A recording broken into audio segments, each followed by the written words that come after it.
দেশের নির্বাচন উপযোগী পরিবেশ সৃষ্টির জন্য যা যা করার দরকার। ডক্টর মোহাম্মদ ইউনূস এবং তারেক রহমানের মধ্যকার বৈঠক নিয়ে রীতিমতো চর্চা চলছে রাজনৈতিক অঙ্গন থেকে চায়ের দোকানেও। কি হতে যাচ্ছে 13 জুন? বৈঠকে নির্বাচন নিয়ে নতুন কোনো সিদ্ধান্ত আসবে কিনা, নাকি এই বৈঠক শুধুই আনুষ্ঠানিকতা? এসব নিয়ে চুলচেরা বিশ্লেষণ চলছে সাধারণ মানুষের মধ্যেও।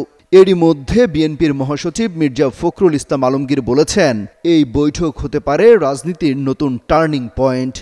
এটা একটা টার্নিং পয়েন্ট হতে পারে আপনার কি যদি বৈঠকে তারেক রহমানের সঙ্গে তার নিকটস্থ দু একজন উপদেষ্টা উপস্থিত থাকতে পারেন বলেও গুঞ্জন রয়েছে।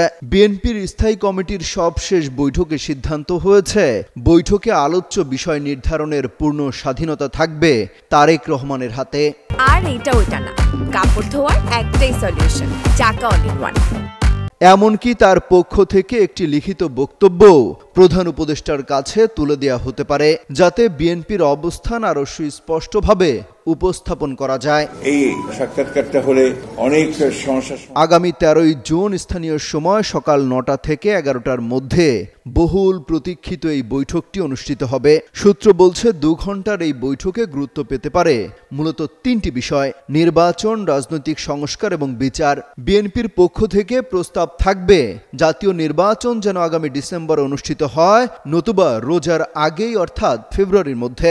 বিএনপি দেশে এমন একটি গণতান্ত্রিক সরকার এছাড়া সরকার ও বিরোধী দলগুলোর মধ্যে যেসব সংস্কার বিষয়ে রাজনৈতিক ঐক্যমত রয়েছে তা দ্রুত বাস্তবায়নেরও আহ্বান জানাবেন তিনি। যেসব বিষয়ে সাংবিধানিক সংশোধনের প্রয়োজন রয়েছে সেগুলোর দায় নির্বাচিত সংসদের উপর ছেড়ে দিতে হবে বলে তার বক্তব্যে উঠে আসবে।